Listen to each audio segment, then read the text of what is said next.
খাবার দোকানে গিয়ে এভাবেই তাসকিন বলছিলেন, আমরা অস্ট্রেলিয়াকে বিট করেছি।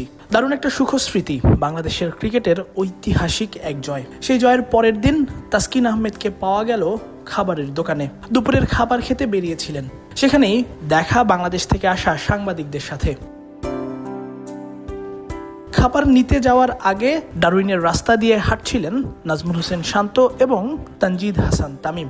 তাদের সঙ্গে তাসকিন ছবি তুলেছেন তিনজন একসাথে দাঁড়িয়ে। 4 দিনেই খেলা শেষ হওয়ায় পরের দিন একেবারেই বিশ্রাম। ক্রিকেটাররা তাই যে যার মতো সময় কাটিয়েছেন।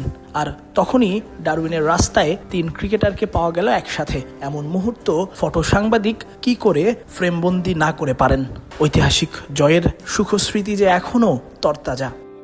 5+ স্টার রেটিং প্রাপ্ত দেশের সর্বোচ্চ বিদ্যুৎ সাশ্রয়ী ওয়ালটন এসি। স্মার্ট কমফোর্ট এখন নেক্সট লেভেলে। সেই ছবির পরপরই তাসকিন গেছেন দুপুরের খাবার খেতে। সেখানেই সাংবাদিকদের দেখে দুপুরের খাবারের আমন্ত্রণও জানিয়েছেন তিনি। তাসকিন খাবার দোকানে যেতেই দোকানদার বুঝতে পারলেন গতকালই বাংলাদেশ দল অস্ট্রেলিয়াকে হারিয়েছে, আর সেই দলের ক্রিকেটার তাসকিন। এমন সুযোগ কি আর হাতছাড়া করা যায়? তাই তো তিনি তাসকিনের সাথে বাংলাদেশের সাংবাদিকদের এক করে ছবি তুললেন, আর যাওয়ার সময় বললেন তার এক বন্ধু আছে যিনি বাংলাদেশি।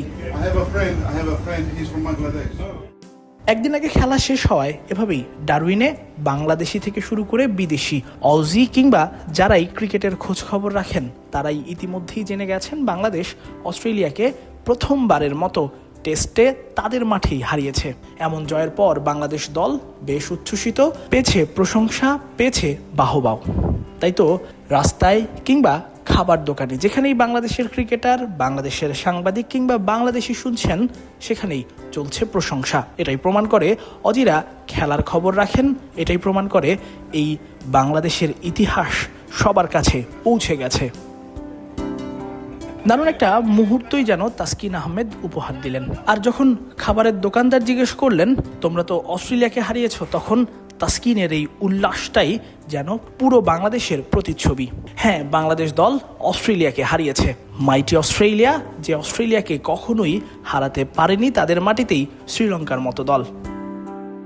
ডারউইন থেকে তাসফিক পলক, ক্রিক ফ্রেঞ্জি।